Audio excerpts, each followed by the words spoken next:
Sekolah sebagai ekosistem. Apa itu ekosistem? Sebelum kita membahas sekolah sebagai ekosistem, mari kita pahami definisi ekosistem itu sendiri. Ekosistem adalah tata interaksi antara makhluk hidup dan unsur yang tidak hidup dalam sebuah lingkungan. Ekosistem mencirikan satu pola hubungan yang saling menunjang pada sebuah teritorial atau lingkungan tertentu. Sekolah sebagai ekosistem adalah sebuah bentuk interaksi antara faktor biotik atau unsur yang hidup dan faktor abiotik atau unsur yang tidak hidup.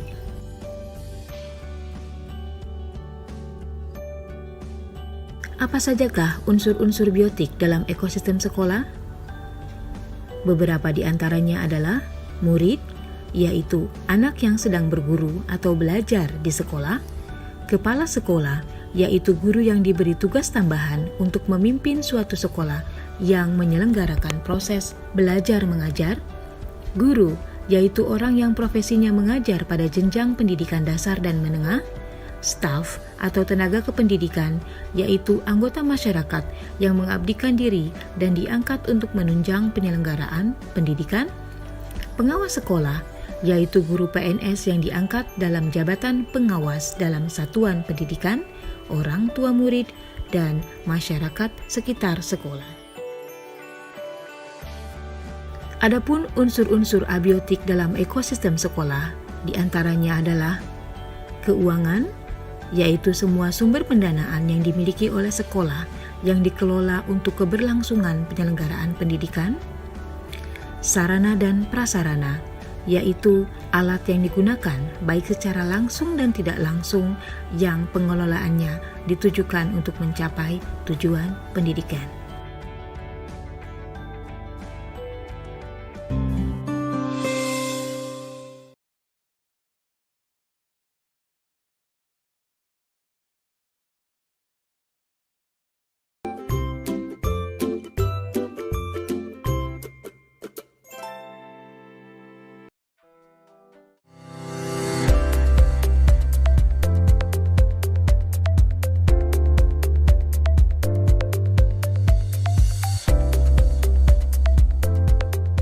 Pendekatan berbasis kekurangan atau deficit-based thinking biasanya akan fokus pada apa yang mengganggu, apa yang kurang, dan apa yang tidak bekerja. Segala sesuatunya akan dilihat dengan cara pandang negatif. Semakin lama, secara tidak sadar, kita menjadi seseorang yang buta terhadap potensi dan peluang yang ada di sekitar. Pendekatan berbasis aset atau asset-based thinking merupakan cara praktis menemukanali hal-hal yang positif dalam kehidupan.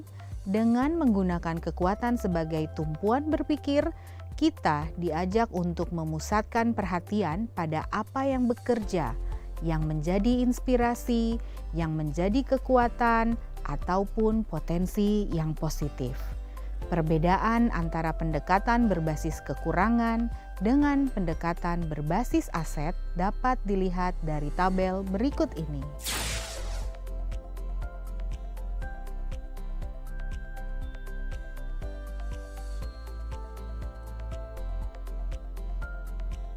Asset-based community development atau pengembangan komunitas berbasis aset yang disingkat PKBA dikembangkan oleh John McKnight dan Jordi Kretschmann dari ABCD Institute di Northwestern University.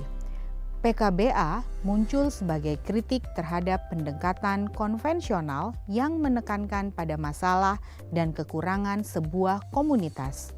PKBA menggunakan pendekatan berbasis aset dalam mengembangkan komunitasnya. Pendekatan ini digerakkan oleh seluruh pihak yang ada di dalam sebuah komunitas. Jadi, akan terlihat beberapa karakter saat sebuah sekolah menggunakan pendekatan ini. Seperti, pertama, titik awal perubahan selalu pada perubahan pola pikir atau mindset dan sikap yang positif.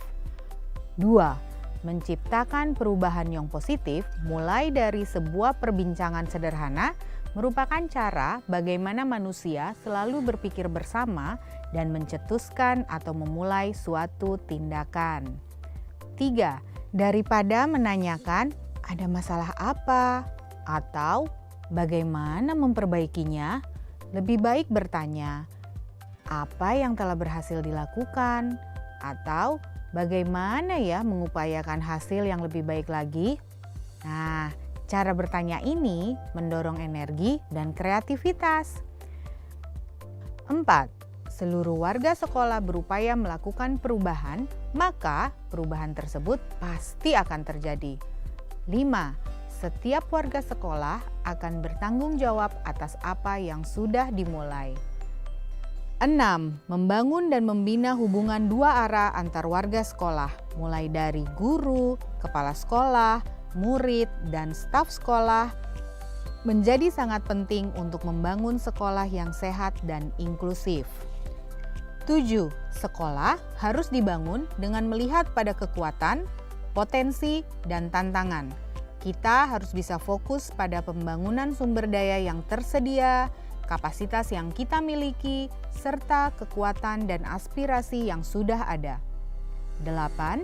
Kekuatan sekolah berbanding lurus dengan tingkat keberagaman keinginan unsur sekolah yang ada. Masing-masing unsur akan menyumbangkan kemampuan dan aset yang dimiliki untuk sekolah menjadi lebih baik. 9. Suasana yang menyenangkan harus merupakan salah satu prioritas tinggi dalam setiap upaya membangun sekolah. 10. Faktor utama dalam perubahan yang berkelanjutan adalah kepemimpinan lokal dan pengembangan serta pembaharuan kepemimpinan itu secara terus-menerus. Ada 7 aset utama atau yang disebut juga sebagai modal utama dalam suatu komunitas, yaitu: pertama, modal manusia. Sumber daya manusia yang berkualitas adalah investasi paling berharga dari sebuah komunitas. Kita bisa menginventaris sumber daya manusia yang dimiliki dilihat dari pengetahuan, kecerdasan, dan keterampilan yang dimiliki oleh setiap warga komunitasnya. 2. Modal sosial. Mulai dari norma dan aturan yang mengikat warga masyarakat, unsur kepercayaan atau trust, dan jaringan atau networking antar unsur yang ada di dalam komunitas atau masyarakat. Contohnya asosiasi, institusi, mulai dari yang berhubungan dengan agama, profesi, politik, pemerintah yang ada di sekitar komunitas tersebut. 3. Modal fisik. Terdiri atas 2 kelompok utama, yaitu bangunan yang bisa digunakan untuk kelas atau lokasi untuk melakukan proses pembelajaran, laboratorium, pertemuan ataupun pelatihan, infrastruktur atau sarana prasarana mulai dari saluran pembuangan, sistem air, mesin, jalan, jalur komunikasi, sarana pendukung pembelajaran, alat transportasi, dan lain-lain. 4. Modal lingkungan atau alam. Potensi yang belum diolah dan mempunyai nilai ekonomi yang tinggi dalam upaya pelestarian alam dan juga kenyamanan hidup. Modal lingkungan terdiri dari bumi, udara yang bersih, laut, taman, danau, sungai, tumbuhan, hewan, dan sebagainya. Tanah untuk berkebun, danau atau empang untuk berternak, semua hasil dari pohon seperti kayu, buah, bambu, atau material bangunan yang bisa digunakan kembali untuk menenun dan sebagainya. 5. Modal finansial. Dukungan keuangan yang dimiliki oleh sebuah komunitas yang dapat digunakan untuk membiayai proses pembangunan dan kegiatan sebuah komunitas. Modal finansial termasuk tabungan, hutan, investasi, pengurangan dan pendapatan pajak, hibah, gaji, serta sumber pendapatan internal dan eksternal. Modal finansial juga termasuk pengetahuan tentang bagaimana menanam dan menjual sayur di pasar, bagaimana menghasilkan uang dan membuat produk-produk yang bisa dijual, bagaimana menjalankan usaha kecil, bagaimana memperbaiki cara penjualan menjadi lebih baik, atau juga bagaimana melakukan pembukuan. 6. Modal politik. Modal politik adalah ukuran keterlibatan sosial. Semua lapisan atau kelompok memiliki peluang atau kesempatan yang sama dalam kepemimpinan. Lembaga pemerintah atau perwakilannya yang memiliki hubungan dengan komunitas, seperti komunitas sekolah, komite pelayanan kesehatan, pelayanan listrik, ataupun air. 7. Modal agama dan budaya.